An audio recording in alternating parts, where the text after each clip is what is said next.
दोस्तों नमस्कार। दोस्तों, किसी ने कहा अधर्म है, किसी ने कहा पाप है, किसी ने कहा श्री राम शब्द के साथ ही न्याय शब्द जुड़ा है। वही धर्म का प्रतीक है, वही सत्य का प्रतीक है। और दूसरी तरफ से आवाज आई, दरअसल ये आवाज उठाने वाले लोग अधर्मी हैं। ये राजनीतिक विद्वेष के साथ आरोप लगा रहे हैं क्योंकि यह राजनीति करते हैं। और इस लकीर के ठीक समानांतर एक दूसरी लकीर इस देश के भीतर जब खींची कि इस देश में अर्थव्यवस्था डामाडोल है, इस देश के भीतर में बेरोजगारी चरम पर है, इस देश में महंगाई इतनी ज्यादा बढ़ गई है कि बैंकों से जो इंटरेस्ट रेट भी मिलता है वह भी महंगाई दर से कम हो चला है। इस देश के भीतर की परिस्थितियां सामाजिक, सांस्कृतिक, आर्थिक और राजनीतिक तौर पर कितनी चौपट हो चली है, लेकिन आवाज हर वक्त आपको दो तीन ही सुनाई देगी।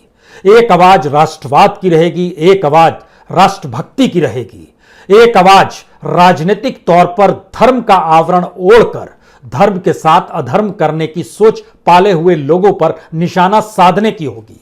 कोई जिक्र नहीं करेगा इस देश के भीतर में एक संविधान है, उस संविधान के मातहत कानून बना हुआ है, उस कानून के तहत ही राज्यों को काम करना है और उसी के तहत इस देश की अदालत हो या नौकरशाही हो, सबको उसी के हिसाब से चलना है। पहेलियां नहीं बुझाते हैं। आज तो जिक्र दरअसल आरएसएस के प्रचारकों का हम करना चाहते हैं, क्योंकि संयोग से भारत के प्रधानमंत्री नरेंद्र मोदी एक वक्त राष्ट्रीय स्वयंसेवक संघ के प्रचारक रहे हैं। और इस वक्त जमीन के हेरफेर के मसले में जो शख्स कटघरे में खड़ा है और वह जन्मभूमि तीर्थ ट्रस्ट के जो महासचिव के तौर पर हैं, विश्व हिंदू परिषद के अंतर्राष्ट्रीय महासचिव हैं चंपत राय, वह भी एक वक्त राष्ट्रीय स्वयंसेवक संघ के प्रचारक ही रह चुके हैं। और प्रचारक का मतलब आरएसएस के भीतर क्या होता है, अगर आरएसएस के संविधान को देखिएगा या किसी भी सर संघ चालक के द्वारा लिखी गई कुछ पंक्तियों को जिक्र कीजिएगा, जब भी प्रचारक का जिक्र होगा वैसे ही आपके सामने यह सवाल आएगा कि आरएसएस के संपूर्ण ढांचे की रीढ़ ही प्रचारक होता है। वही रीढ़ जो एक वक्त नरेंद्र मोदी थे, वही रीढ़ जो एक वक्त चंपत राय थे, वही रीढ़ जो एक वक्त अटल बिहारी वाजपेयी भी हुआ करते थे। और वही अटल बिहारी वाजपेयी जब प्रधानमंत्री बने तो मुख्यमंत्री के तौर पर नरेंद्र मोदी को राजधर्म का पाठ उन्होंने गुजरात में जाकर पढ़ाया। दोनों प्रचारक थे। लेकिन संघ कहता है कि दरअसल जब प्रचारक राजनीति की दिशा में जाता है तो उसका राजनीतिक शुद्धिकरण हम कर देते हैं। राजनीतिक शुद्धिकरण इस देश के भीतर में प्रधानमंत्री मोदी का क्या आरएसएस ने किया, यह एक सवाल।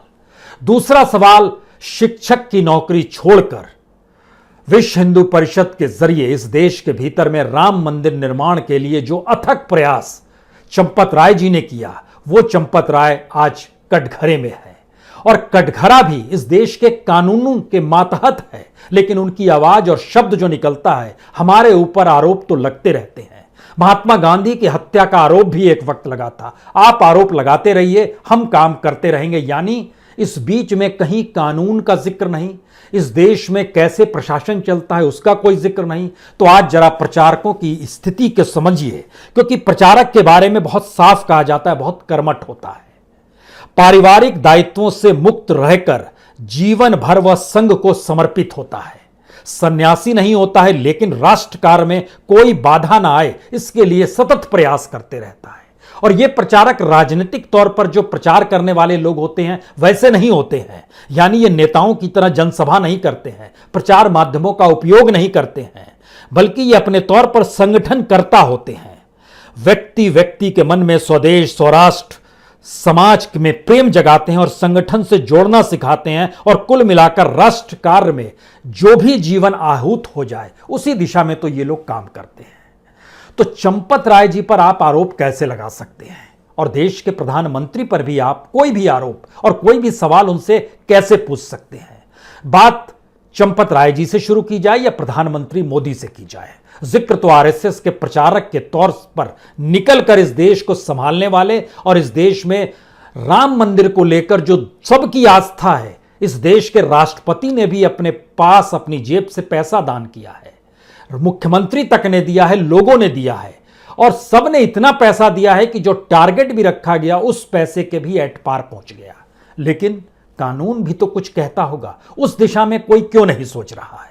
हमें लगता है बात आज जमीन से ही शुरू की जाए और उसकी जरा तथ्यों को समझने की कोशिश इसलिए जरूरी है क्योंकि यह तथ्य सामने आ नहीं पाते हैं। कुछ तथ्य इस रूप में निकल कर आए कि देखिए 2010 में फिरोज नाम के एक शख्स के पास 180 बिस्वा जमीन थी। वहां पर जो एकड़ और जो हम लोग नापते हैं कि भूमि, वहां पर बिस्वा कहा जाता है। 180 बिस्वा जमीन जो थी उन्होंने बबलू को दे दी थी।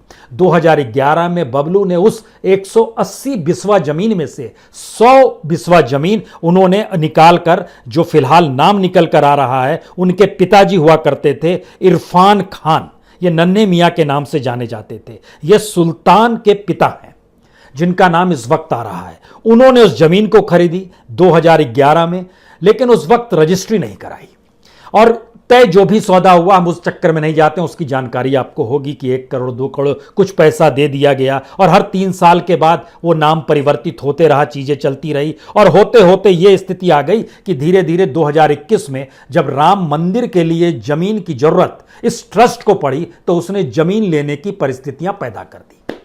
लेकिन सवाल यह नहीं है कि जो चंपत राय कह रहे हैं या देश के रिपोर्टर और मीडिया जिन आंखों से देखना चाह रहा है उससे इतर जरा समझने की कोशिश कीजिए। कुछ देर के लिए भूल जाइए धर्म, श्री राम, राम मंदिर, सिर्फ जमीन की परिस्थितियों को समझिए और उसकी स्थिति में अगर आप खड़े होते तो क्या होता। उत्तर प्रदेश में एक कानून काम करता है, यूपी भूमि विक्रय कानून। इसका खुले तौर पर उल्लंघन हो गया। इसलिए उल्लंघन हो गया क्योंकि यह नियम बहुत साफ कहता है कि अगर सर्किल रेट और बाजार रेट, इसमें से जिसका भी रेट ज्यादा होगा उसी के जरिए आप भूमि की खरीद फरोख्त कर सकते हैं, क्योंकि उसी कीमत पे आप रजिस्ट्री करा सकते हैं। रजिस्ट्री का मतलब यह होता है जब किसी भी चीज की रजिस्ट्री होती है तो उससे राजस्व का लाभ स्टेट को होता है। अब जो 2 रजिस्ट्री कराई गई 2 करोड़ और 18 साढ़े 18 करोड़ में, सवाल यह नहीं है इस बीच में वो कहेंगे सौदा तो 2011 में हुआ था, बढ़ते बढ़ते 2021 में उसकी कीमत इतनी हो गई तो हम इस दिशा में क्यों जाएंगे। सवाल कानूनी है। सवाल यह है कि जब आप भूमि विक्रय कानून को देखेंगे तो उसमें जो भी व्यक्ति सर्किल रेट या बाजार रेट से कम कीमत पर रजिस्ट्री कराता है तो वह कानूनी दायरे में आ जाता है। इससे रजिस्ट्री कराने के दस्तावेजों को जब आप परखना शुरू करेंगे तो इसमें तो सीधे तौर पर अयोध्या के जो भी एडीएम रेवेन्यू है या जो भी सब रजिस्ट्रार है उनको तो तत्काल निलंबित कर दिया जाना चाहिए। इसलिए करना चाहिए कि एक कीमत 2 करोड़ की, एक कीमत 18.5 करोड़ की और जमीन एक ही और रजिस्ट्री का वक्त एक ही। राजस्व का घाटा आप किसे पहुंचा रहे हैं? स्टेट को पहुंचा रहे हैं और स्टेट के जरिए ही आपकी कमाई और आपको नौकरी मिली हुई है। राज्य सरकार का भी यही काम है। इस दिशा में कोई देखने को तैयार नहीं। और रजिस्ट्री के दस्तावेज जब तैयार होते हैं तो उसमें एग्रीमेंट टू सेल का पूरा विवरण शुरू से होता है। इसीलिए जब हम आपसे इस बात का जिक्र कर रहे थे कि 2010 में यह जमीन फिरोज नाम के शख्स के पास थी, फिर वो 2011 में इरफान खान उर्फ नन्हे मियां के पास आ गई जो कि सुल्तान के पिताजी हैं। 2015 में उन्होंने, इरफान खान ने अपने बेटे सुल्तान के नाम पर वो जमीन कर दी और यह होते होते यह स्थिति आ गई। पहला झटका कानूनी तौर पर है, यह ऐसी क्यों आई, स्थिति निकल कर आई। दूसरी स्थिति, इस देश के भीतर में विश्व हिंदू परिषद को लेकर चंपत राय जी ने बहुत काम किया है। आरएसएस के किसी भी व्यक्ति से पूछ लीजिए, बहुत काम किया है। अशोक सिंघल जी चेहरा थे लेकिन पर्दे के पीछे चंपत राय जी खूब काम किया करते थे। कहते हैं जिस वक्त बाबरी मस्जिद थी उस वक्त भी पूरी प्लानिंग चंपत राय जी की ही थी। यह भी कहा जाता है उन्होंने जितनी मशक्कत की उसी का एक असर था कि 5 अगस्त 2020 को जब भूमि पूजन हो रहा था और प्रधानमंत्री वहां पर मौजूद थे, भूमि पूजन के लिए पूजा पाठ कर रहे थे, उस समय मंच संभाले हुए शख्स जो था वो चंपत राय जी थे, क्योंकि उनकी महत्ता बड़ी है, कतई इनकार नहीं है, बड़ी महत्ता है उनकी। लेकिन सवाल यह है कि देश एक कानून से चलता है, देश जिन परिस्थितियों से चलता है उसमें विश्व हिंदू परिषद जमीन की खरीद फरोख्त की स्थिति में कैसे आ गई, जबकि सुप्रीम कोर्ट ने जब ट्रस्ट बनाने की परिस्थितियां निर्देश जारी किया और ट्रस्ट बन गया, उसमें केंद्र सरकार ने जब 70 एकड़ जमीन भी दे डाली और वो अधिकृत केंद्र सरकार ने की थी, तो ट्रस्ट ने ये खुद तय कर लिया कि अब इसका विस्तार देना चाहिए और 108 एकड़ तक मंदिर का परिसर रहेगा और उसके बाद जमीन की खरीद फरोख्त शुरू होती है। उसी के दायरे में ये जो जमीन फंसी हुई है जिसमें 100 बिस्वा जमीन है। ये तकरीबन 3 एकड़ की जमीन बनती है जो कि रेलवे स्टेशन के नज़दीक है, और कहा जा रहा है कि वहाँ पर शायद हो सकता है वो भक्तों के लिए निवास बनाने के लिए उस जमीन को लिया गया। तो बहुत रईस हैं राम भक्त इस देश के भीतर में। और अगर आप सोमनाथ जाइएगा, हरिद्वार जाइएगा, बनारस जाइएगा, उन्होंने बहुत सारे निवास बनाए हुए। लेकिन सवाल ये था, विश्व हिंदू परिषद का निर्माण आरएसएस ने राम मंदिर को लेकर किया था, और चंपत राय जी को एक स्पेशल भूमिका में वहां पर रखा भी गया था, इससे भी इनकार नहीं है। लेकिन यह जमीन की खरीद फरोख्त में जब ट्रस्ट फंसता है, और ट्रस्ट किसी बिल्डर की तरह काम कर रहा है या किसी रियल एस्टेट की तरह काम कर रहा है, या जमीन के मालिकान जो प्रॉपर्टी डीलर होते हैं उस तर्ज पे काम कर रहा है, क्योंकि जो जमीन को देखिएगा तो फिरोज खान प्रॉपर्टी डीलर, बबलू पाठक प्रॉपर्टी डीलर, सुल्तान प्रॉपर्टी डीलर, सुल्तान अंसारी, सभी प्रॉपर्टी डीलर अपने तौर पर रहे। लेकिन चंपत राय जी तो प्रॉपर्टी डीलर नहीं रहे हैं, और विश्व हिंदू परिषद तो प्रॉपर्टी डीलर नहीं है, और जिस तीर्थ ट्रस्ट का जिक्र हो रहा है उस तीर्थ ट्रस्ट का काम, जन्मभूमि तीर्थ ट्रस्ट का काम भी तो प्रॉपर्टी डीलर वाला नहीं है। अचानक ये चीजें शिफ्ट क्यों हो गई, और ये जानते समझते हुए जरा समझना होगा, क्योंकि इस देश के भीतर में लोगों से चंदा लिया गया। लोगों से चंदा लेने का मतलब यह है कि इस बात के बारे में खुले तौर पर जिक्र किया गया कि दरअसल हमें और जमीन की जरूरत है, हमें निर्माण के लिए खूब पैसा चाहिए। उसका भी टारगेट रखा गया कि 1000 करोड़ रुपए चाहिए, और उसके लिए बाकायदा कूपन छापे गए। लेकिन उसका नाम कूपन नहीं दिया गया, उसका नाम अपने तौर पर अयोध्या के जो सर्वांगीण विकास के लिए हम जमीन खरीद रहे हैं, और उसी के मातहत हम इसको एक मिशन मान रहे हैं। अब आप ध्यान दीजिए, 10 रुपए के 4 करोड़ कूपन छपे, 100 रुपए के 8 करोड़ कूपन छपे, 1000 रुपए के 12 लाख कूपन छपे। ये सारे कूपन की 14 जनवरी यानी मकर संक्रांति के दिन से शुरू होकर मकर पूर्णिमा जो 27 फरवरी तक था, एक 42 दिन का वक्त लिया गया कि इस दौर में सिर्फ हम कलेक्शन करेंगे पैसा राम मंदिर के लिए। अब आप कल्पना कीजिए, जो 960 रुपए इन कूपन के जरिए लेकर आना था, टारगेट कुल मिलाकर था 1000 करोड़ का। लेकिन इसके बीच में बहुत सारे लोगों ने अपने हिसाब से पैसे दिए। राष्ट्रपति ने 5,01,00,000 रुपए दे दिया, मुरारी बापू 18 करोड़ 61 लाख रुपए उन्होंने दान कर दिए, योगी आदित्यनाथ जी ने भी, राज्य के मुख्यमंत्री 11 लाख रुपए दिए, शिवसेना ने 1 करोड़ रुपए दिए। सबने पैसा अपने अपने तौर पर दिया, और जब रकम देखनी शुरू हुई, जो टारगेट 1100 करोड़ का था, और ये उसमें जो जानकारी आई थी कि कंस्ट्रक्शन कॉस्ट 400 करोड़ रुपए उसमें लगेंगे, 11 फरवरी आते आते 1000 करोड़ पार कर गए, यानी 28वें दिन ही 1000 करोड़ रुपए हो चुके थे।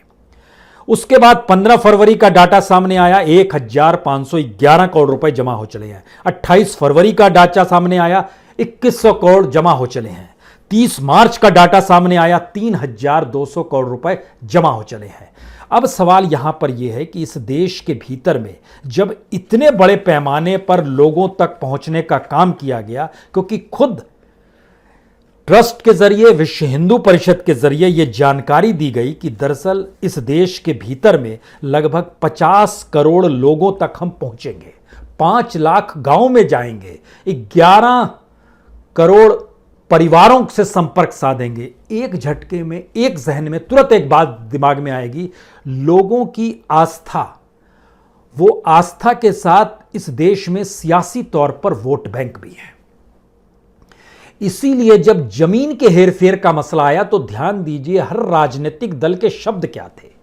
वो कोई भी पॉलिटिकल पार्टी विपक्ष की हो, कोई अधर्म कह रहा है, कोई पाप कह रहा है, कोई सत्य और निष्ठा दिखला रहा है, कोई श्री राम के जरिए न्याय की बोली लगा रहा है।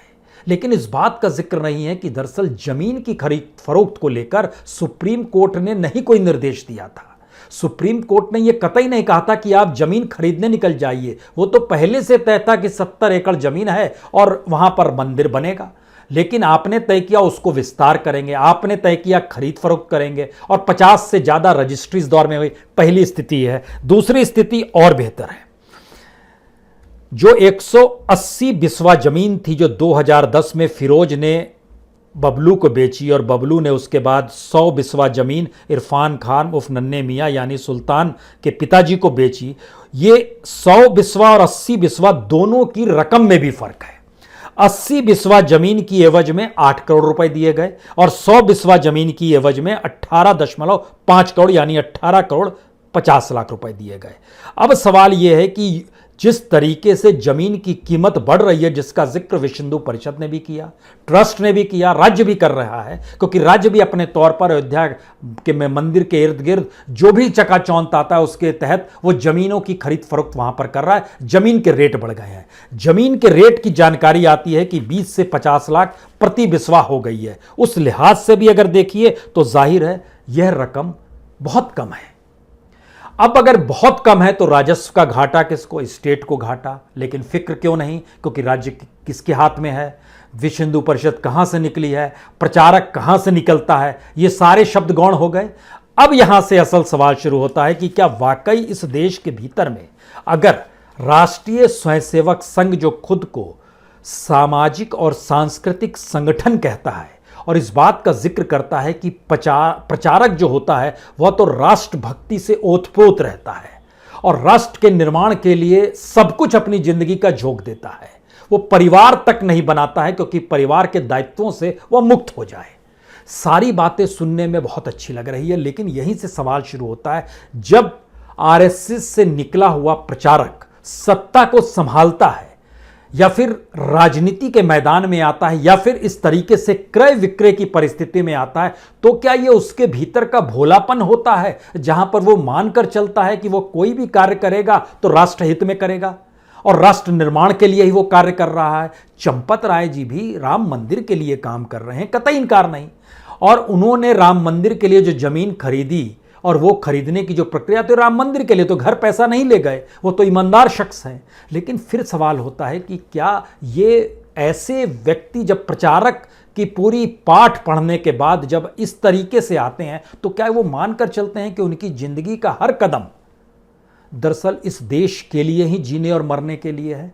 अब यहां पर सवाल होता है कि प्रधानमंत्री भी तो प्रचारक हैं, रहे हैं, और वहीं से वो राजनीति में आए, राजनीतिक शुद्धिकरण के साथ आए। तो 2002 क्यों गुजरात में हुआ? और प्रधानमंत्री उस समय अटल बिहारी वाजपेयी थे जो खुद प्रचारक रहे हुए हैं, वह क्यों गए और उन्होंने राजधर्म का जिक्र क्यों किया? क्योंकि राजनीतिक शुद्धिकरण तो उस समय मुख्यमंत्री का हो जाना चाहिए था जो गुजरात के थे। और जब हम केंद्र की परिस्थिति में आते हैं तो राष्ट्र निर्माण की दिशा से ओतप्रोत प्रचारक जो प्रधानमंत्री भी बन गए, उस प्रक्रिया में जब आप निकल कर आइएगा तो इस देश का कच्चा चिट्ठा हमको लगता है आपके सामने अगर निकल कर आएगा तो आप चौंक जाइएगा कि इस देश में महंगाई जो है चरम पर है। थोक की स्थिति इतनी ज्यादा ऊपर हो गई है जो कि लगभग 13% तक पहुंच गई, जो इससे पहले कभी नहीं थी।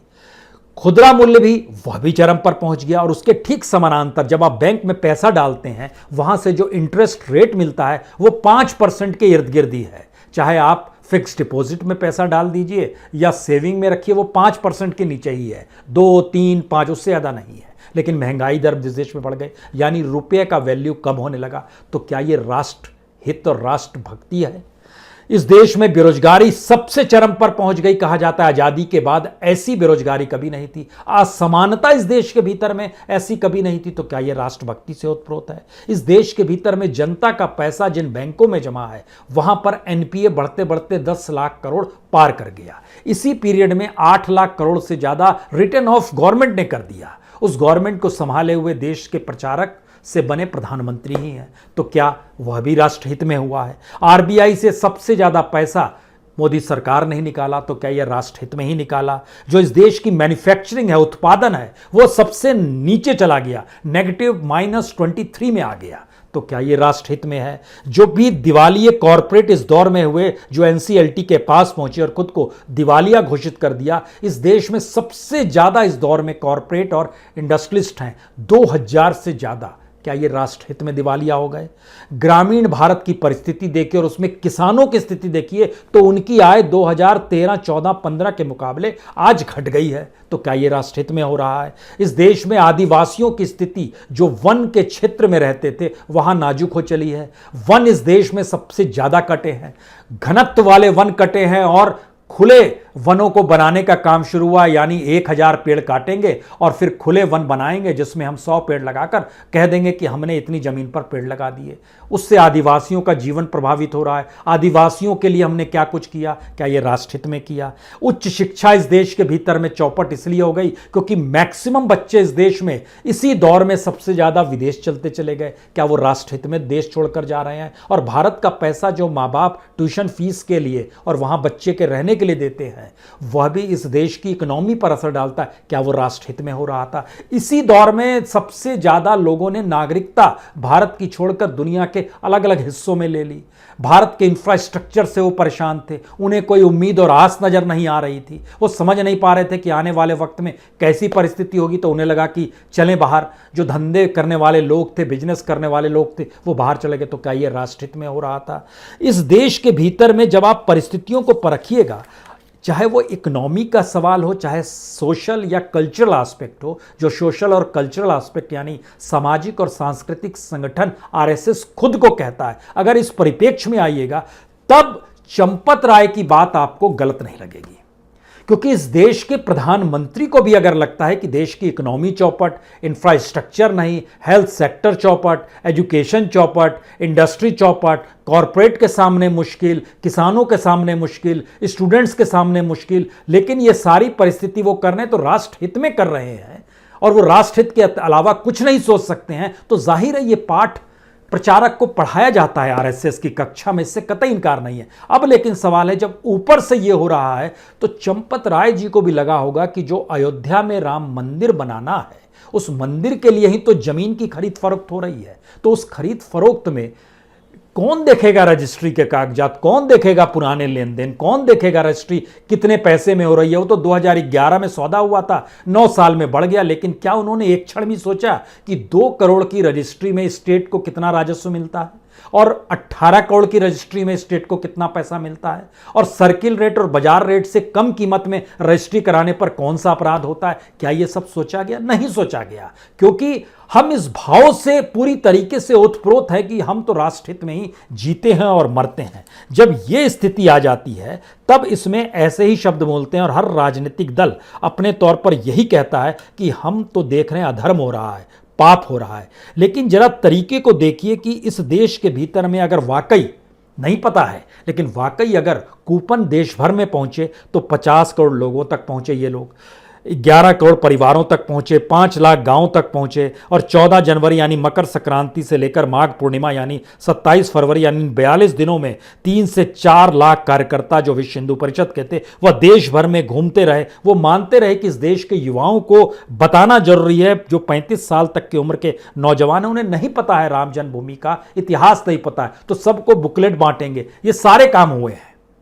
यानी इस देश के भीतर में राजनीति की लकीर जो बेहद महीन होती है, उसी महीन लकीर के दायरे में समूची सियासत इस देश के भीतर में होती है, और वही महीन लकीर जो राजनीति में सत्ता प्राप्त कर लेती है, वही सत्ता के तौर तरीके इस देश में कानून बन जाते हैं। उस सत्ता को पाने वाले जो लोग होते हैं, उनकी जो भी शिक्षा जहां से मिली होती है, वही शिक्षा इस देश में कॉन्स्टिट्यूशन बन जाती है, कानून बन जाती है, और वही चीज इंप्लीमेंट हो जाती है। क्या कुछ ऐसा इस देश में हो रहा है? और अगर ऐसी स्थिति है तो फिर यह मानकर चलिए कि प्रचारक को आप सत्ता से नहीं हटा सकते हैं। प्रचारक की सत्ता जो होती है वह उन प्रचारकों के आश्रय ही होती है जो कि राष्ट्रभक्ति और देशभक्ति से ओतप्रोत रहते हैं। यानी कोई गलत काम वो कर ही नहीं सकते हैं। जब यह तत्व निकल कर आ गया तो फिर वो कानून ढीला हो गया, वो पूरी प्रक्रिया खत्म हो गई जो कि कॉन्स्टिट्यूशन के जरिए इस देश में एक फेडरल स्ट्रक्चर के साथ साथ इस देश की डेमोक्रेटिक सेटअप को जिंदा रखती है, जिसमें आपको हर स्वतंत्रता मिलती है। अभिव्यक्ति की स्वतंत्रता भी, जीने की स्वतंत्रता भी, स्वास्थ्य सेवा की स्वतंत्रता भी, सारी स्वतंत्रता आपको मिलती है। वो सारी स्वतंत्रता एक झटके में वैसे ही खत्म हो जाएगी जैसे ही एक कॉन्स्टिट्यूशन उस आरएसएस का निकलकर आपके सामने आ जाएगा, जिसमें कहा जाएगा हमने तो प्रचारक को पूरा पाठ पढ़ाया और यह मानकर चले कि दरअसल इस देश के भीतर में वह आरएसएस की रीढ़ है, तो इस देश की रीढ़ भी अपने तौर पर वही होगी। ये सारे ऐसे सवाल हैं जिन सवालों के आइन में हमें लगता है कि राम मंदिर को कुछ देर के लिए छोड़िए, लीगलाइज्ड वे में जरा चीज़ों को समझने की कोशिश कीजिए। ये देश कानून से चलेगा ना, इस देश के भीतर में जो भी क्रय विक्रय होगा उसके लिए income tax department, revenue department बैठा हुआ है ना। वो क्यों बैठा हुआ है? और उसी परिस्थिति में तमाम डॉक्यूमेंट्स की जांच जो रजिस्ट्री करने वाले रेवेन्यू के जो भी अधिकारी वहां पर होंगे वो किस लिए बैठे हुए हैं, और राज्य के संभाले हुए मुख्यमंत्री या उस मिनिस्टर का क्या काम है जो इन चीजों को देख रहा है? इस दृष्टि से देखना शुरू कीजिए। अन्यथा जिन बातों का जिक्र हो रहा है, कोई कहेगा अधर्म है, कोई कहेगा हम पर तो आरोप लगते रहते हैं क्योंकि हम धर्म की बात करते हैं। तो धर्म की बात एक जगह है और कानून का जिक्र दूसरी जगह है।